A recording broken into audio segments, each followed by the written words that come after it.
کله چې هم د چا نه یو څیز ورک شي او دا ډېر زیات قیمتي څیز وي دا کس ورپسې پریشان او دی غواړي چې ماته دا څیز میلو شي د هغې دپاره مې تاسو ته نن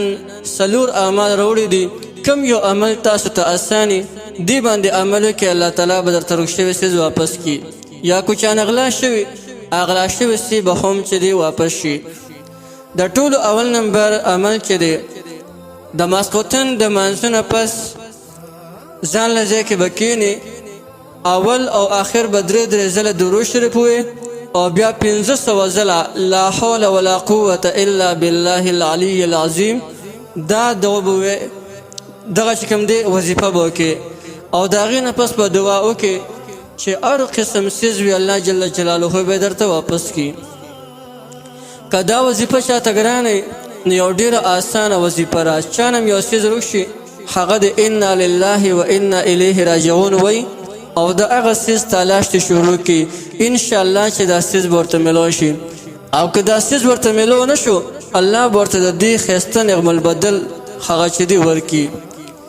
که دا عمل هم چاته ګران نو یو بل عمل دی چې چا نه یو څیز ورک شي نو هغه دی سورة والضحا سورت دا دی 9 ځله ووایي او د هغه څیز د واپسې دپاره دی دعا وکړي خو چې کله ووجدک ضالا فهدی دغه ځای ته ورسي نو دا دی پکې 3 ځله وایي انشاءالله چې هغه څیز به ورته میلو شي او که هغه څیز ورته میلو نه شو نو الله تعالی به ورته د هغې ښایسته بدله ورکړي د هغې نه به ورته ښکلی څیز میلو شي او د ټولو آخري نمبر عمل چې دا د ټولو آسان دی او دا په دې کې هم کار کوي که د چا نه یو څیز ورک شوي هغه به هم واپس شي یا د چا نه یو څیز غلا شولو او دا ډېر قیمتي څیز او دی وایي چې دا دې واپس شي نو د هغې دپاره ډېر زیات آسان عمل دی په کومه دروازې باندې چې د غلا سامان وتلی وي